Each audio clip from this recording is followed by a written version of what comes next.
The battlefield stretched for miles under the violet sky of Velar 7. Smoke rose from the craters where plasma fire had torn the ground apart. Bodies lay scattered everywhere, some human, some alien, all silent now. The war had moved on, leaving only the dead behind. But was not dead, not yet. She lay on her back, staring up at the strange purple clouds that drifted slowly overhead. Her armor was cracked and burned. Her scales, once bright and iridescent like liquid silver, were now dull and covered in dust and blood.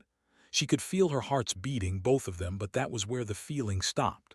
Everything below her chest was gone, not missing, but dead to her senses. The plasma blast had hit her spine. She had felt the burning pain, then nothing at all. 3 days had passed since the battle ended. 3 days of lying here, unable to move, unable to call for help, waiting for death to finally come and take her. On the first day, her own people had found her. Commander K had stood over her, his tall reptilian form blocking out the sky. His yellow eyes had looked down at her with something that might have been pity in another species, but they did not feel pity. They felt only the cold logic of survival. "You cannot walk," he had said. It was not a question.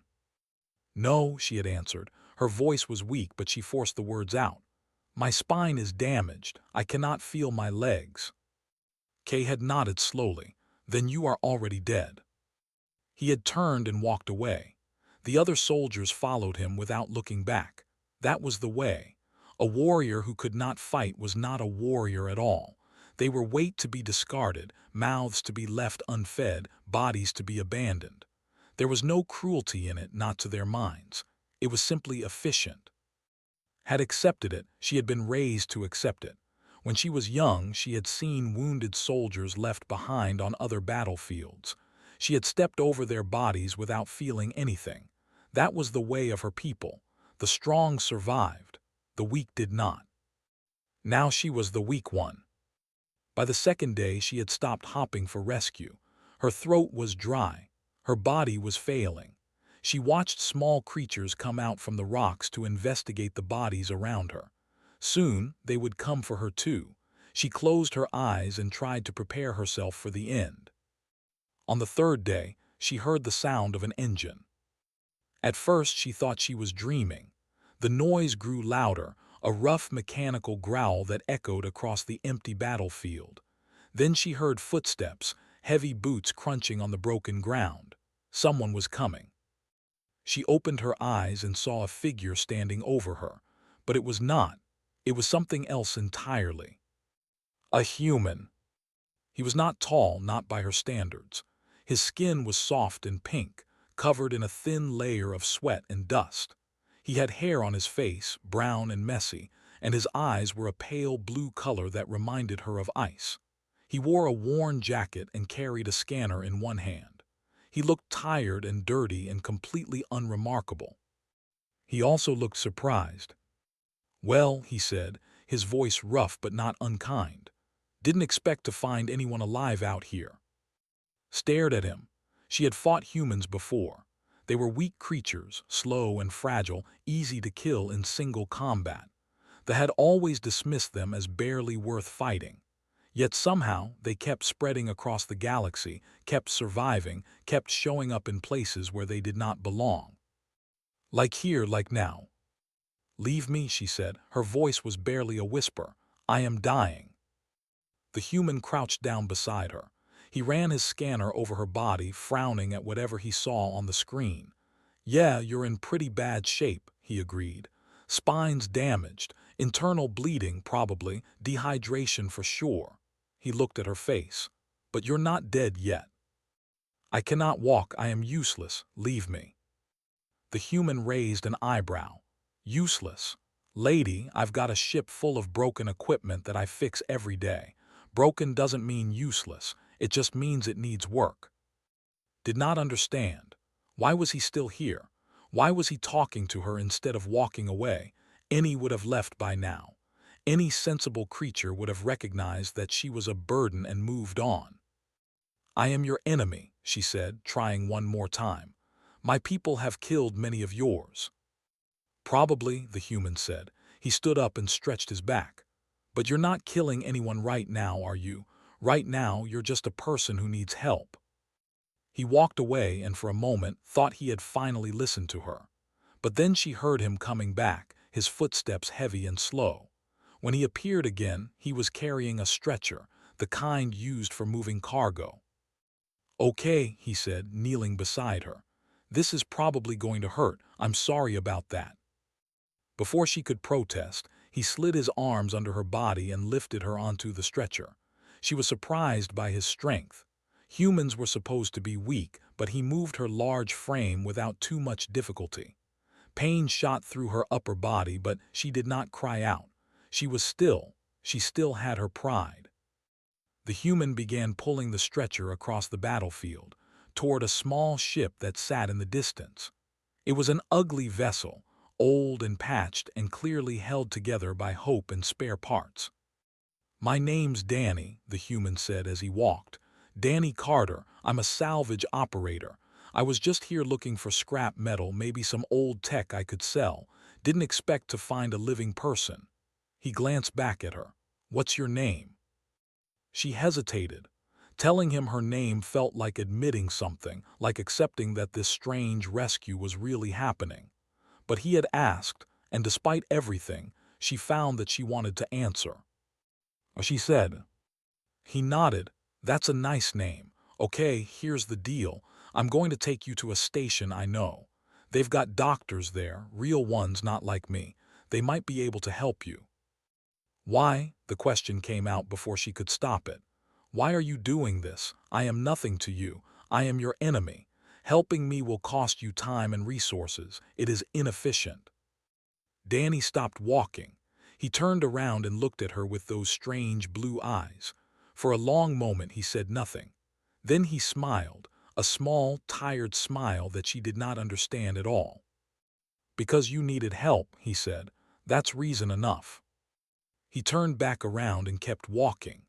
Lay on the stretcher, staring up at the violet sky, and wondered if perhaps she had been wrong about humans all along. The ship's ramp lowered with a grinding sound. Danny pulled her inside, into a cargo hold that smelled like oil and old metal. It was cramped and messy, and nothing like the clean, efficient ships of the fleet. But it was warm, and she was not alone. As the ship lifted off and left the battlefield behind, felt something she had not felt in a very long time. She did not have a word for it in her language. They had no need for such words. But humans did. They called it hope. Waypoint Station floated in the darkness between two star systems, a massive structure of metal and lights that served as a meeting point for travelers from across the galaxy. Thousands of species passed through its corridors every day, trading goods, sharing news, and seeking services they could not find anywhere else. One of those services was the medical center run by Dr. Marsh. Had been a doctor for 15 years. She had treated humans, aliens, and everything in between. She had seen wounds that should have killed and patients who should have died but somehow kept living. She thought she had seen everything. Then Danny Carter walked through her door, dragging a stretcher behind him with a 7-foot warrior lying on it. "I need help," Danny said. He looked exhausted. His clothes were stained with blood and engine grease. "She's hurt bad, spine damage. I've kept her stable for 2 days, but I don't know what else to do."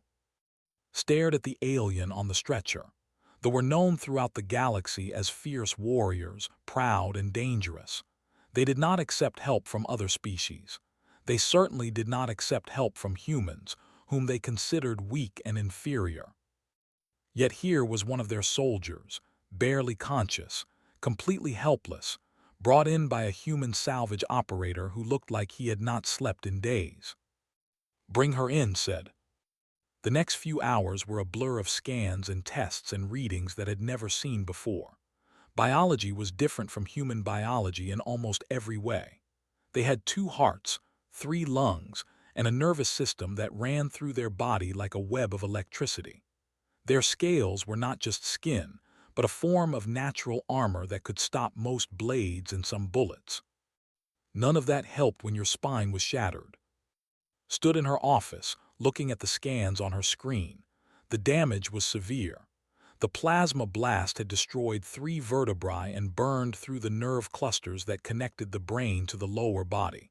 In a human, this kind of injury would mean permanent paralysis. It meant the same thing. Danny sat in the corner, drinking his 4th cup of coffee. He had refused to leave since they arrived. "Can you fix her?" he asked. Sighed, "I don't know.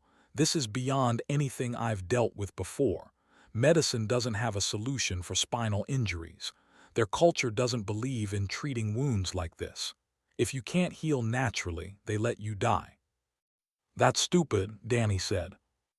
"That's their way." Turned to face him. "The question is, what's our way? I could try to develop a treatment, but it would take time.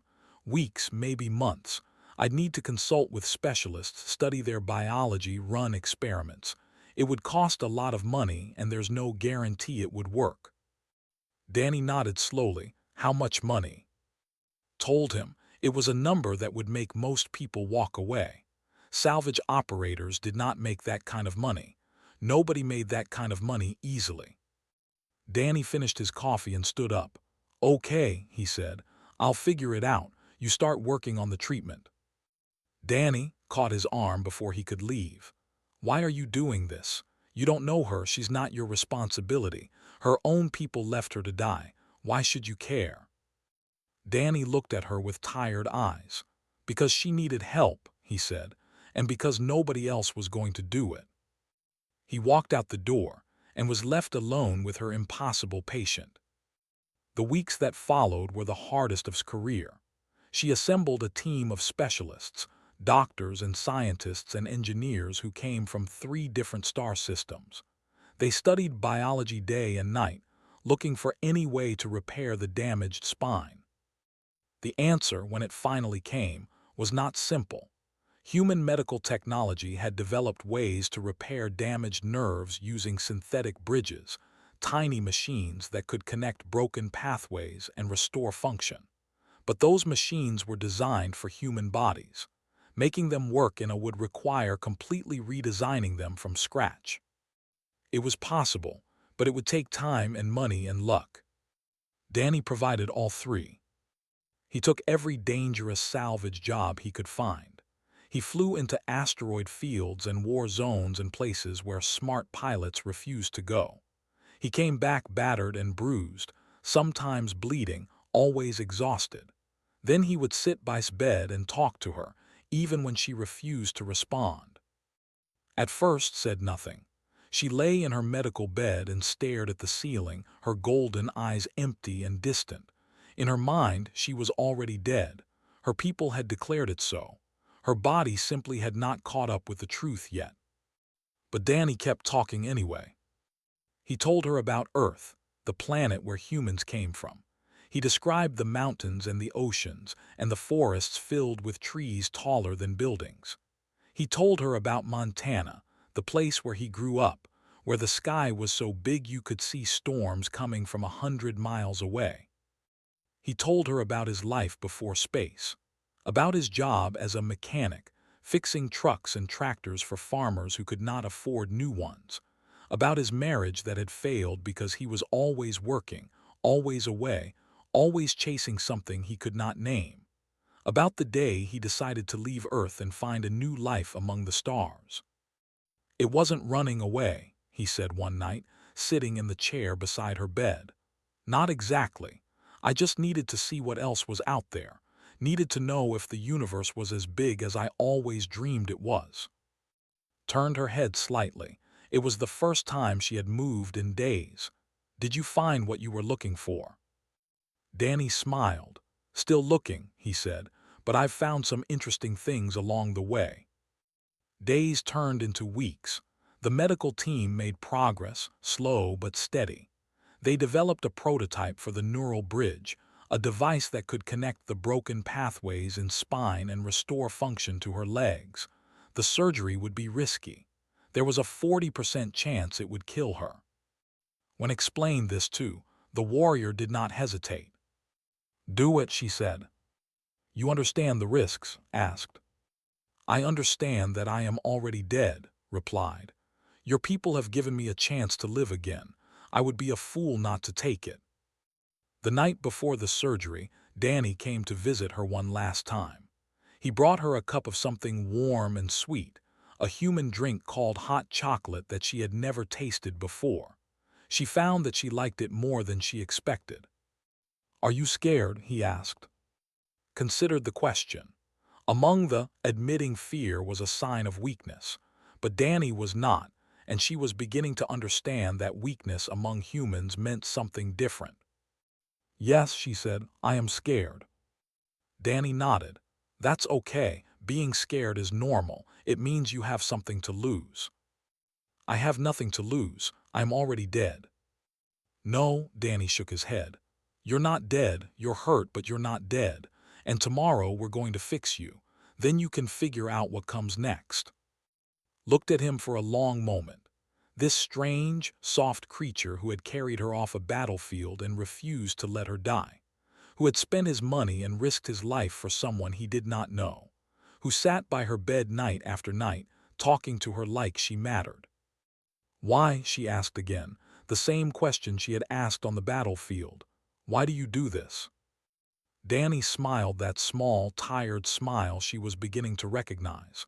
Because you needed help, he said, and because I think you're worth saving, even if you don't believe it yet. He stood up and walked to the door.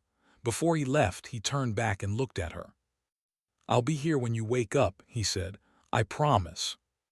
Then he was gone, and was alone with her thoughts and her fear, and a small, strange feeling she did not have a name for. Tomorrow she would either die or be reborn. Either way, she would not be alone. The surgery lasted 12 hours. And her team worked through the night, carefully implanting the neural bridges into spine, connecting broken pathways, rebuilding what the plasma blast had destroyed. It was delicate work, the most difficult any of them had ever attempted. One wrong move could kill her. One tiny mistake could leave her worse than before. But they did not make mistakes. When it was over, stepped out of the operating room and found Danny asleep in a chair in the hallway. He had been there the entire time, refusing to leave, refusing to eat, refusing to do anything but wait. She touched his shoulder, and he woke instantly. Is she alive? He asked.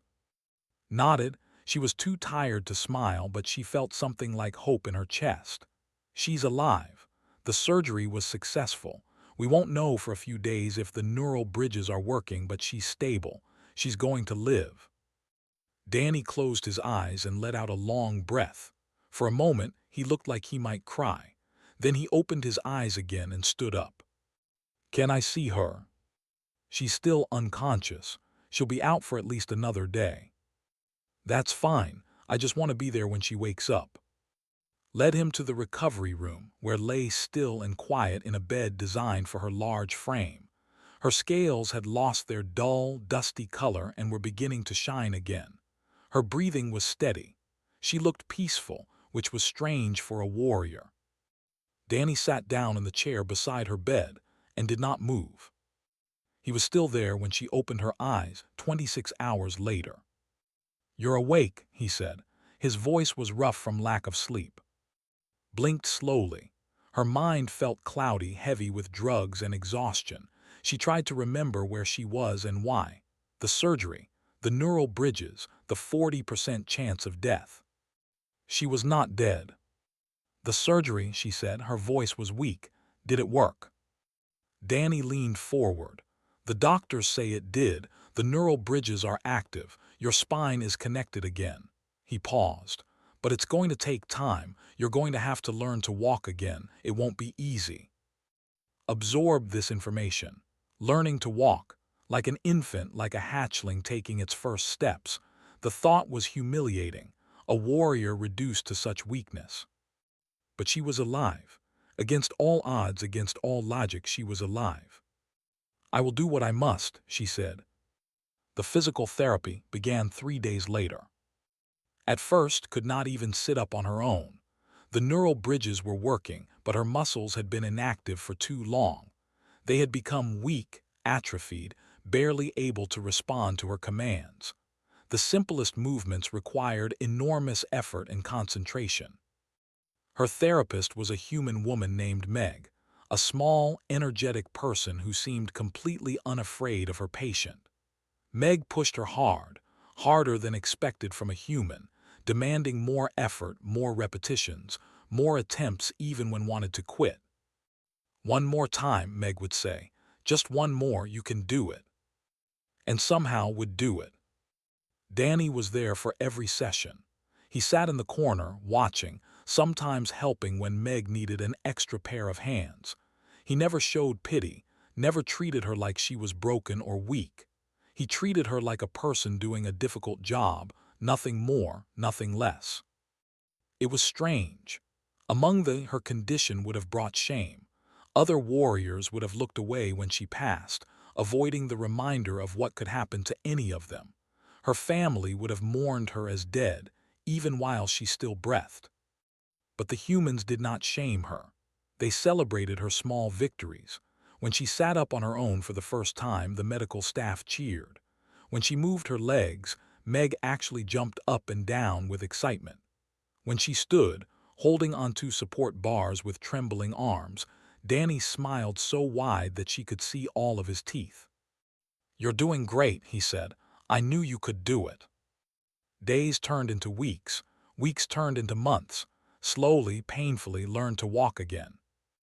During this time, Danny continued to visit her every day. When he was not working salvage jobs to pay for her treatment, he was at the medical center, bringing her food and talking to her about everything and nothing.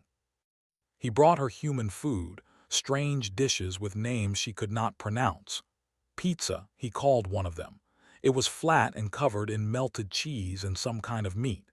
She pretended to dislike it, but secretly she found it interesting. Better than the bland nutrition paste they ate on long deployments. He brought her human books, stories translated into Galactic Common that she could read during her long hours of recovery. Some were about wars and heroes, which she understood, but others were about love and family and sacrifice, concepts that they considered weaknesses. She read them anyway. One night, after a particularly difficult therapy session, asked Danny a question that had been bothering her for a long time. "Your species," she said. "You are not the strongest in the galaxy. You are not the fastest or the most durable.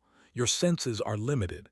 You have no natural weapons, no claws or fangs or armor, yet you have spread across the stars. You have built an alliance that spans dozens of systems. How?" Danny thought about this for a moment. "I guess we're stubborn," he said. "We don't give up easily. When something knocks us down, we get back up. When one of us falls, the others help them stand." "That is inefficient," said. "Helping the weak slows down the strong." "Maybe," Danny agreed. "But we don't see it that way. We think everyone has value even when they're weak, especially when they're weak. That's when they need help the most." "But why? What do you gain from helping those who cannot help themselves?" Danny was quiet for a long time. When he spoke, his voice was soft. "My grandmother," he said. "She got sick when I was 12, cancer. The doctors said she had 6 months to live, maybe less. But my grandfather refused to give up on her. He took care of her every day, fed her, bathed her, sat by her bed and read to her when she was too weak to talk. It was hard on him. It cost him his job, his savings, his health. But he did it anyway." "Did she survive?" "No," Danny shook his head. "She died 8 months later, but those 8 months they were filled with love. She wasn't alone. She knew that someone cared about her, that her life mattered, that she wasn't just being thrown away because she couldn't work anymore." He looked at, "That's what we gain, not efficiency, connection, meaning. The knowledge that we matter to someone even when we're at our weakest." Did not respond. She lay in her bed and stared at the ceiling, thinking about his words. Her entire life, she had been taught that strength was everything, that the weak were burdens to be discarded, that compassion was a flaw, a crack in the armor that enemies could exploit. But Danny had carried her off a battlefield. He had spent his money and his time and his energy to save her. He had shown her a kindness that her own people had never given her. Was that weakness, or was it something else entirely? 6 months after her surgery, walked the length of the medical center hallway without any support. Her steps were slow and careful, but they were her steps, made with her own legs, powered by her own will. Danny walked beside her, ready to catch her if she fell, but she did not fall. When she reached the end of the hallway, she stopped and turned to face him. For a long moment, they just looked at each other. "Thank you," she said. The words felt strange in her mouth. They did not thank others. Gratitude was another weakness. But she said it anyway. Danny smiled. "You did all the hard work, I just showed up." "No," shook her head. "You did more than that. You showed me that I was worth saving. You showed me that there was another way to live." She paused, searching for the right words. "You showed me what it means to be human." Danny's smile faded into something more serious. "You're not human," he said gently. Nothing's going to change that." "I know," said, "but perhaps I can be both, in body and something new in spirit, something better than what I was." She took another step, then another, walking back down the hallway with Danny at her side. She was still learning to stand, but for the first time in her life, she was not standing alone. Word traveled fast across the galaxy. In the 8 months since Danny had carried off the battlefield of Velar 7, stories had spread from station to station, ship to ship, planet to planet. A warrior, paralyzed and left to die by her own people, had been saved by a human. Not just saved, but healed. She could walk again. She was alive when she should have been dead. For most species, this was simply an interesting tale, a reminder that humans were strange creatures with strange customs. But for it was something else entirely. It was a scandal. Had been a soldier of the 3rd Legion, one of the most respected military units in the fleet. When she fell in battle and could not rise again, she had been declared dead according to their laws.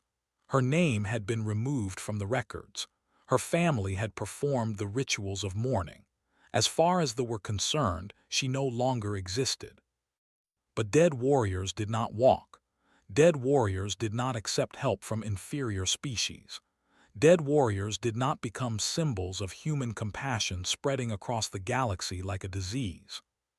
Commander K had been following the stories with growing anger. He was the one who had looked down on that battlefield. He was the one who had declared her dead and walked away. Every time someone told the story of her survival, they were telling the story of his decision, his abandonment, his failure to finish what the plasma blast had started. He could not allow this to continue. The warship arrived at Waypoint Station on a gray morning. It was a sleek vessel, all sharp angles and dark metal, designed to intimidate as much as to fight. It did not request permission to dock. It simply took a berth and began deploying soldiers. Danny was in the market when the alarm started. He had been buying supplies for the rusty horizon, preparing for another salvage run. When he heard the warning sirens, he dropped everything and ran toward the medical center. He found already standing in the main corridor, her posture straight and tense. She was wearing civilian clothes, simple pants and a shirt that Danny had helped her pick out weeks ago. But her eyes were the eyes of a warrior, sharp and focused, watching the door. "They're here for me," she said. "Who?" "My people, my former people." She turned to look at him. "Commander K, the one who left me to die, he has come to finish what he started." Danny moved to stand beside her. "Then we won't let him." "Danny," her voice was soft but firm, "this is not your fight. These are warriors. They will kill you without hesitation." "I know." "Then why are you still standing here?" Danny looked at her with those pale blue eyes that she had come to know so well over the past 8 months. "Because you're my friend," he said simply, "and I don't abandon my friends." Before she could respond, the door at the end of the corridor slid open. Commander K strode through, followed by 4 soldiers in full combat armor. They were tall and powerful. their scales gleaming under the station lights, their hands resting on the weapons at their belts. Kay stopped a few meters away. He looked out with disgust, then at Danny with something like amusement. "Of the 3rd Legion," he said. His voice was cold and formal. "You were declared dead on the field of Velar 7, yet you stand before me now, alive, healed by the hands of inferior creatures. This is a violation of our sacred laws. You have brought shame upon your unit, your family, and your entire species." "I brought nothing," replied. Her voice was steady. "You brought shame upon yourself when you left a living warrior to rot on a battlefield. You declared me dead because it was convenient, because my survival would have required effort and resources, because you did not want to be burdened with my care. You could not walk, you were useless. I could not walk then, I can walk now. The humans showed me that broken does not mean finished. They showed me that there is strength in compassion, in caring for those who cannot care for themselves." She took a step forward. "They showed me everything that our people have forgotten." Kay's eyes narrowed. "You speak like a human. You have been contaminated by their weakness." "No," shook her head. "I have been strengthened by their wisdom, and I will not go with you. I will not submit to your judgment. I am no longer bound by the laws of people who would have let me die." "You do not have a choice." Kay gestured to his soldiers. "Take her." The 4 warriors moved forward. Danny stepped in front of, blocking their path. "She said no," he said. Kay laughed. It was a harsh, ugly sound. "Look at this. The human thinks he can protect her. What will you do, little creature? Fight us with your soft hands and your fragile bones." "If I have to." "Danny, don't," said. "They will kill you." "Maybe." Danny did not move. "But I'm not going to just stand here and let them take you. I didn't carry you off that battlefield so someone could drag you back to die." The lead soldier reached for Danny. His clawed hand was fast, faster than any human could react to. But was faster. She moved between them in a blur of motion, catching the soldier's arm and twisting. There was a crack, and the warrior fell back with a cry of pain.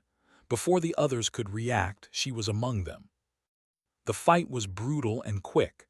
His muscles had been rebuilt over months of therapy, and her warrior instincts had never faded. She struck with precision, targeting joints and pressure points, using her opponent's size against them. One by one, the soldiers fell. The whole thing lasted 11 seconds. When it was over, Kay stood alone, his 4 warriors groaning on the deck around him. His face was a mask of shock and fury. "Impossible," he whispered. "You were paralyzed, you were dead." "The humans brought me back," stepped toward him, her movements slow and deliberate. "They rebuilt me nerve by nerve, step by step. They did not care that I was their enemy. They did not care that helping me was inefficient. They helped me because I needed help. That is their way." She stopped directly in front of Kay. They were the same height, their golden eyes locked together. "I am no longer the warrior you left on Velar 7, she said. "That died just as you declared. The one standing before you was rebuilt by human hands and human hearts. I have learned things that our people have forgotten. I have seen a different way to live." "You are a traitor to your kind." "No, I am the future of our kind," held his gaze. "Go back to the fleet, Kay. Tell them what you have seen. Tell them that a warrior was saved by human compassion. Tell them that broken does not mean finished and that there is strength in kindness. Tell them that the old ways are dying." "They will come for you," Kay snarled. "They will send the entire 3rd Legion. They will burn this station to ash." "Perhaps," nodded, "but I will be ready and I will not be alone." She stepped back. Danny moved to stand beside her. Around them, station security officers had begun to arrive, drawn by the sounds of fighting. Among them were humans, but also other species, traders and travelers and residents of Waypoint Station who had heard the stories, who had seen walking through the corridors over the past months, who had come to understand that she was not like other. "You see," said to Kay, "the humans taught me something your people never could. When you stand for something worth standing for, you are never truly alone. Kay looked around at the growing crowd. His soldiers were still on the ground, unable to rise. He was outnumbered and outmatched in a way he had never experienced before. He turned and walked away without another word. His soldiers limped after him. The warship departed Waypoint Station an hour later, disappearing into the void between stars. When they were gone, Danny turned too. "That was impressive," he said. "The fighting, I mean, didn't know you could still do that." "Neither did I," looked at her hands, still trembling slightly from the adrenaline. "I was not sure I could, but when they reached for you when I thought they might hurt you, I did not think. I simply acted." "You protected me." "Yes," she looked at him. "You have been protecting me for 8 months. It was time I returned the favor." Danny smiled. "So what happens now?" He said they would send more ships. "They will." His expression grew serious. "Kay will report what happened here. The leadership will not tolerate this embarrassment. They will come for me, and they will come in force." "Then we need to be ready." "We?" "Yeah, we." Danny put his hand on her arm. "You're not alone, remember. That's the whole point. Whatever comes next, we face it together." Looked at him for a long moment. Then slowly she nodded. "Together," she repeated. War was coming, but for the first time believed they might have a chance to win it. 3 weeks after Kay's retreat, the fleet arrived. 12 warships dropped out of hyperspace in perfect formation, their dark hulls blocking out the stars behind them. They were the finest vessels in the 3rd Legion's command, armed with weapons that could crack planets and crewed by warriors who had never known defeat. Their mission was simple: destroy Waypoint Station and eliminate the contaminated warrior who had dared to accept human help. They would burn away the shame that had brought upon her people. They would remind the galaxy why they were feared. But when they looked at the space around the station, they saw something they did not expect. Ships, dozens of them, 47 vessels from 19 different species, arranged in a defensive formation around Waypoint Station. Some were warships, bristling with weapons. Others were trading vessels hastily armed with whatever guns their crews could find. Some were barely more than shuttles, held together by hope and desperation. They were not a fleet. They were not an army. They were something else entirely. They were a coalition. On the bridge of a borrowed human cruiser, Danny stood at the communications console, coordinating signals between ships that had never worked together before. He was out of his depth, a salvage operator trying to organize a battle, but nobody else had stepped forward. Nobody else had been willing to try. Beside him watched the tactical display. The ships were powerful, more powerful than anything in the coalition fleet. In a fair fight, they would be overwhelmed in minutes. But this would not be a fair fight. "All ships this is," she said into the communications array. Her voice was calm and steady. "They are strong warriors. They have won many battles through individual skill and courage, but they have always fought alone. They do not understand cooperation. They do not understand sacrifice for others. That is their weakness, and it is our strength." She looked at Danny. He nodded, encouraging her to continue. "Today, we fight not for territory or resources. We fight for an idea. The idea that every life has value. The idea that the weak deserve protection, not abandonment. The idea that strength comes not from what we can take, but from what we can give." Across the fleet, beings of dozens of species listened. Some had suffered under aggression. Some had lost friends or family to their raids. Some had simply heard the stories of survival and wanted to be part of something bigger than themselves. All of them were afraid, but none of them ran. "I was left to die on a battlefield," continued. "A human saved me, not because I could help him, not because I could repay him, simply because I needed help. That simple act of kindness changed everything. It showed me that there was another way to live, another way to be strong." She paused, gathering herself. Today, we show that kindness is not weakness. Today, we show them that the galaxy is changing. Today, we stand together or we fall together. There is no other way. She closed the channel and turned to Danny. Whatever happens, she said, thank you for everything. Danny smiled. Save the thanks for after we win. The battle began. They attacked in their traditional formation, each ship fighting independently, relying on individual skill and firepower. They expected the coalition fleet to scatter, to panic, to crumble before their assault. Instead, the coalition held. Ships worked together, coordinating fire on single targets, protecting each other's weak points, sacrificing position to save allies in danger. When one vessel took damage, others moved to shield it. When a ship broke through the line, 3 coalition vessels converged to drive it back. It was not elegant, it was not efficient, but it was effective. Commanded the tactical response from the cruiser's bridge, drawing on a lifetime of military training to anticipate the movements. She knew how they thought, how they fought, how they would react to pressure. She used that knowledge against them. Danny ran between stations, passing messages, fixing equipment, doing whatever needed to be done. He was not a soldier, but he was useful. He was always useful. The battle lasted 4 hours. When it was over, Kay's flagship drifted broken in space, its weapons silent, its hull torn open by concentrated fire from 6 coalition ships working in perfect coordination.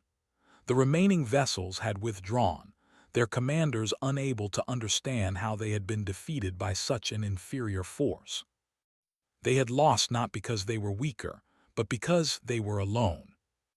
In the aftermath, as medical teams tended to the wounded and repair crews patched damaged hulls, representatives from the coalition gathered in Waypoint Station's main hall.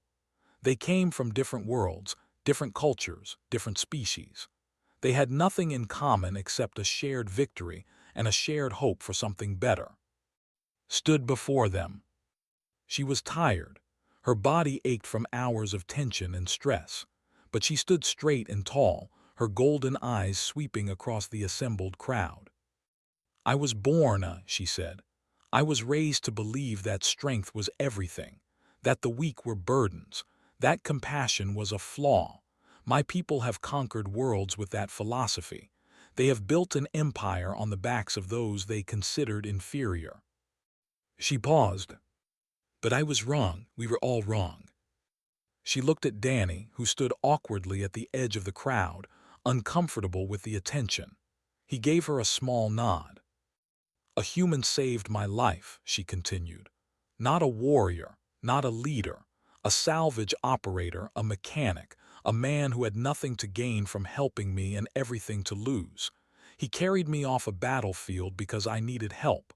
That was his only reason. She stepped forward. In the months that followed, I learned what true strength looks like. It is not found in the ability to destroy. It is found in the choice to build. It is not measured by what you can take. It is measured by what you can give. It is not proven by abandoning the weak. It is proven by lifting them up. Her voice grew stronger. The humans call this compassion. They call it empathy. They call it love. My people have no words for these things. We considered them weaknesses, but they are not weaknesses. They are the greatest strengths in the galaxy. She turned to face the whole assembly.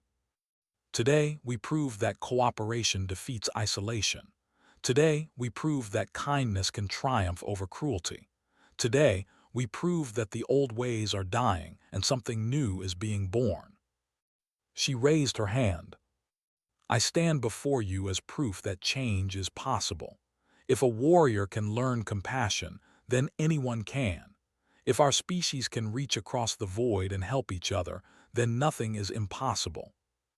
She looked around the room, meeting eyes of every color and shape. The galaxy is watching. What happens next is up to us. We can return to our old divisions, our old hatreds, our old ways of thinking, or we can build something new, something better, something worthy of the sacrifice made today. She lowered her hand. I know what I choose, and I hope you will choose it too." The room was silent for a long moment. Then someone began to clap, then another, then another. The applause spread like fire, filling the hall with sound. Stepped back from the platform and found Danny waiting for her. "That was a good speech," he said. "I meant every word." "I know," he smiled. "So what happens now?" Considered the question. A few months ago, she had been lying on a battlefield, waiting to die. Now she had helped lead a coalition to victory against her own people.